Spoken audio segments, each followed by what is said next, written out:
Hi doctor, எந்தெந்த பேஷண்ட்டுக்கெலாம் hot packs வைக்கலாம், எந்தெந்த பேஷண்ட்டுக்கெலாம் ஐஸ் பேக் வைக்கலாம்னு சொல்ல முடியுமா? கண்டிப்பாக சொல்லிடலாம். Hi, I'm doctor Manikandan, orthopaedic surgeon from Kennedy multi special hospital, Madipakkam. ஆக்சுவலாக இந்த கொஷின்ஸே இந்த டெய்லி பேஸ் ஓபியில் ஏதாவது ஒரு பேஷண்ட் வந்து கண்டிப்பாக அதை கேட்டுருவாங்க.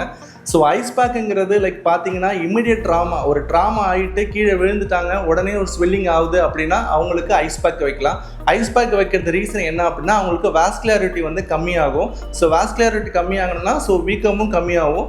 அண்ட் ஐஸ் பேக்ஸ் வைக்கிறதுனால அந்த இடமும் ரொம்ப நம்னஸ் ஆனதுனால அவங்களுக்கு பெயினுமே பெட்டராகவே கம்மியாயிடும். ஸோ எப்போ ஹாட் பேக் வைக்கலாம் அப்படின்னு பார்த்தீங்க அப்படின்னா, ஸோ ரொம்ப க்ரானிக் பேஷண்ட், நெக் ஸ்டிஃப்னஸ், முதுகு வலி, கழுத்து வலி, முட்டு வலி இருக்கிற பேஷண்ட்டுக்கு, ஒரு கிராம்ப் பெயினுக்கு, அவங்களுக்குலாம் ஹாட் பேக் வச்சோன்னா பெட்டராகவே இருக்கும். ஏன்னா வாஸ்குலாரிட்டி இன்க்ரீஸ் பண்ணி அந்த பெயின் வந்துட்டு ரெடியூஸ் பண்ணுறதுக்கு கம்மி பண்ணலாம்.